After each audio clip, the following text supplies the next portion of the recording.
नमस्कार, आप देख रहे हैं न्यूज फोर्नेशन और मैं हूं प्रियदर्शन। बिहार में कांग्रेस ने पटना साहिब संसदीय सीट को लेकर अपने उम्मीदवार के नाम का ऐलान कर दिया है। इसके पहले बिहार में जिन 9 सीटों पर कांग्रेस चुनाव लड़ रही है उसमें 8 सीटों को लेकर नामों का ऐलान किया जा चुका था और 9वीं सीट यानी कि पटना साहिब सीट को लेकर उम्मीदवार के नाम के ऐलान का इंतजार था। तो उस इंतजार को आज यानी कि मंगलवार को जो कांग्रेस की राष्ट्रीय नेतृत्व है उस राष्ट्रीय नेतृत्व ने संसदीय सीट से अंशुल अभिजीत के नाम पर मुहर लगाई है। अंशुल अभिजीत पटना साहिब से कांग्रेस उम्मीदवार होंगे। दरअसल आपको बता दें कि अंशुल अभिजीत हैं कौन, तो लोकसभा के पूर्व अध्यक्ष मीरा कुमारी के पुत्र हैं। साथ ही साथ इनके दादा यानी कि बाबू जगजीवन राम देश के उप प्रधानमंत्री भी रह चुके हैं और मां की भांति ही सियासत में आगे बढ़ते हुए अंशुल अभिजीत पटना साहिब संसदीय सीट से इस बार लोकसभा चुनाव लड़ रहे हैं। दरअसल अगर हम बात करें जगजीवन राम परिवार की, तो इनका परिवार पूरी तरीके से सासाराम के इलाके में सक्रिय रहा था। यहां तक कि सासाराम से कई बार खुद बाबू जगजीवन राम ने चुनाव जीता। उसके बाद मीरा कुमार भी अपने पिता की सीट पर लगातार अलग अलग चुनावों में बेहतरीन प्रदर्शन करती रही।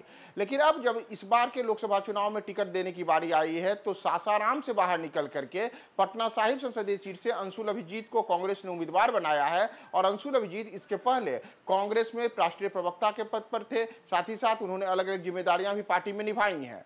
तो अब अपने दादा और पिता की भांति ही सियासत में कदम रखने के साथ ही लोकसभा चुनाव लड़ने को लेकर अंशुल अभिजीत के नाम पर कांग्रेस ने यह बड़ा फैसला लिया है और पटना साहिब संसदीय सीट से उन्हें चुनाव मैदान में उतारा है। अंशुल अभिजीत का यहां मुकाबला भारतीय जनता पार्टी के वरिष्ठ नेताओं में एक रविशंकर प्रसाद से है। रविशंकर प्रसाद केंद्रीय मंत्री रह चुके हैं। साथ ही साथ उन्होंने भारतीय जनता पार्टी में अलग अलग पदों पर अपनी हम जिम्मेदारियों का भी निर्वहन किया है और पटना साहिब संसदीय सीट से लगातार एक मजबूत पैठ के तौर पर उन्होंने वहां बना रखी है। अब उन्हीं रविशंकर के खिलाफ यहां अंशुल अभिजीत दाल ठोकेंगे। अंशुल अभिजीत की अगर हम और ज्यादा बात करें तो अंशुल अभिजीत मीरा कुमार के पुत्र होने के साथ ही साथ कांग्रेस में राष्ट्रीय प्रवक्ता की भूमिका निभाते हुए उन्होंने अक्सर अलग अलग डिबेटों में और अलग अलग जो अखबार होते हैं उनके बयान आते रहे हैं। इन सबके बीच अब पार्टी ने उन्हें पटना साहिब संसदीय सीट से उम्मीदवार बनाया है। तो यह पहला मौका है जगजीवन राम परिवार के लिए जब उनका परिवार सासाराम से बाहर निकल करके किसी दूसरे संसदीय सीट में चुनाव लड़ने के लिए उतरा है। और पहले जगजीवन राम और उसके बाद उनकी बेटी मीरा कुमार सासाराम से चुनाव लड़ते रहे।